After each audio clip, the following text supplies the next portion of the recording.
Good morning, this is Helen Sullivan, bringing you the main stories and must-reads on Tuesday the 12th of March.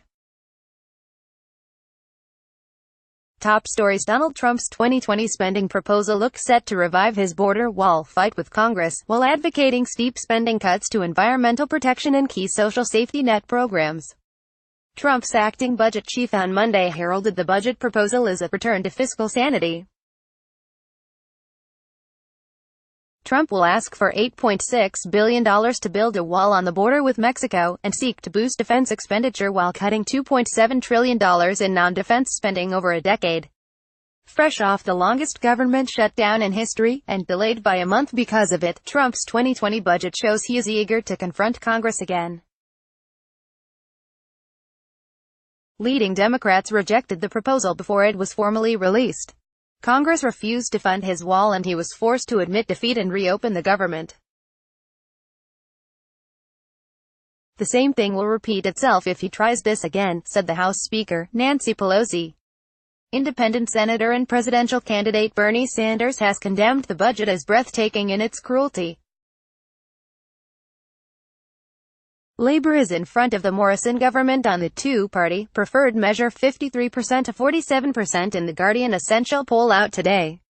Compared to 52% to 48% 2 weeks ago, it's a negative movement inside the poll's margin of error that coincides with a messy period for the coalition.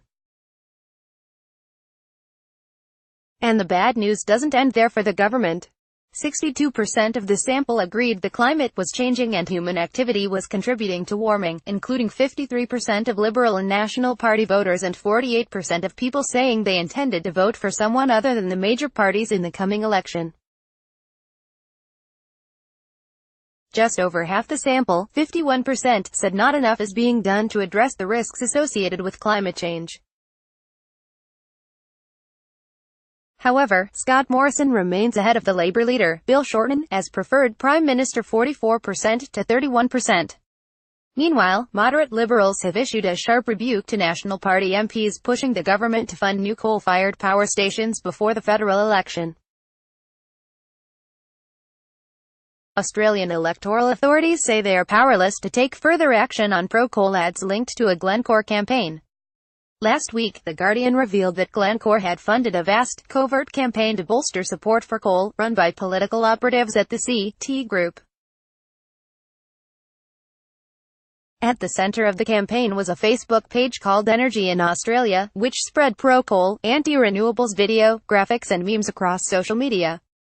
But electoral authorities say that because the pages, which have now been taken down, were authorised to a former Queensland Liberal National Party MP, Matt McEachin, they are powerless to act. World Theresa May could give a planned statement on the current state of the negotiations as late as 10 p.m. on Monday night. Photograph pool, Reuters. Theresa May has said the meaningful vote on her Brexit deal will happen on Tuesday, as MPs warned she would lose the confidence of Parliament if it was pulled. May made an 11th-hour dash to meet Jean-Claude Juncker in a final bid to find a Brexit compromise late on Monday. And in opinion, former Australian Prime Minister Kevin Rudd writes that claims by Brexiters that free trade with Australia or other Commonwealth countries will make up for the hit of leaving the EU are fantasy. Boeing faces further questions over the safety of its 737 MAX 8 jet as Ethiopian Airlines joined carriers in China and elsewhere in grounding the planes after its second fatal crash in months. Boeing's shares fell 13% within minutes of Wall Street opening on Monday morning. More than 300 Boeing 737 MAX planes are in operation and more than 5,000 have been ordered worldwide since 2017. Aviation experts, Chinese regulators, and concerned passengers highlighted the fact that Ethiopian Airlines inline air crashes involved models that had been in service for only a short time. Algeria's Abdelaziz Bouteflika has announced he will not run for a fifth term as president after 2 decades in power, a key demand of protesters who have taken to the streets in recent weeks. Bouteflika announced the dramatic move on Monday in a letter to the Algerian people released by his office. At least 21 people, 6 of them babies, have so far died as a result of Venezuela's shattering nationwide blackout, opposition leaders have claimed as they prepared to hold an emergency debate on the crisis in the capital, Caracas. A South African marine conservationist has narrowly survived after being caught in the jaws of a whale. Rainer Schimpf, 51, was swept into the mouth of a large Bride's whale off the coast of the South African town of Port Elizabeth while snorkeling and filming a sardine run last month. Opinion and analysis Select by Narelle Benjamin and Paul White is part of Dance Massive 2019 in Melbourne in March. Photograph Pepe Samaya. Of the art forms that vie for our extremely short attention spans, dance has long struggled for the popular enthusiasm it deserves, writes Ben Eltham. Official statistics count it as one of the smaller and more specialized of the performing arts. Jokes about it still linger in popular culture. That's a shame, because contemporary dance might just be Australia's most exciting art form right now. We all know the GDP figures released last week were not good for the government or the country. It was not surprising last Wednesday the Treasurer, Josh Frydenberg, did not want to focus on actual GDP growth given how poor the figures were. Instead he tried to shift talk to living standards. But, using a few different measurements, Greg Jericho finds that since the Liberals took office in 2013, our living standards haven't been so rosy either. Sport. The week after Real Madrid lost it all, the man who won it all returned. Zinedine Zidane is back. Less than a year since he walked out, insisting that this was a "see you later," not a "goodbye," he is set to walk in again. Last week the NRL launched the 2019 season in Sydney with 16 club captains, a box full of fireworks and one slogan, "A New Era."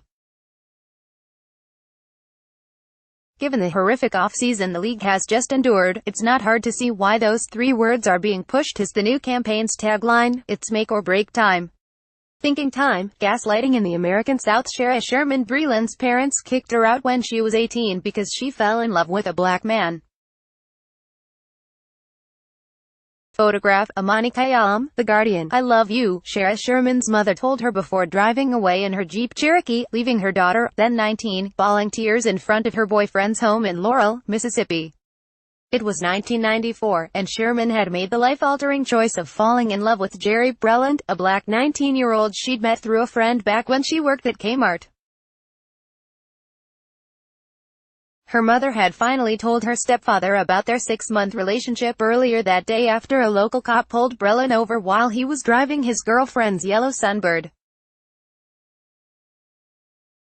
When her stepfather heard she was violating his code against race mixing, he drove to her job to tell her she had to move out. They allowed her to collect only what she could carry. The teenager couldn't take her bedding or her jewelry, she even had to leave her car. "I love ya, but I just can't have this," her stepfather said as she grabbed random items. Still happily married after 25 years, Sherman Breland now believes many women pay the price through abuse, rejection or public humiliation, for rejecting America's rat's nest of conservatism and racism, which, in the Trump era, has exploded into full relief, writes Donna Ladd.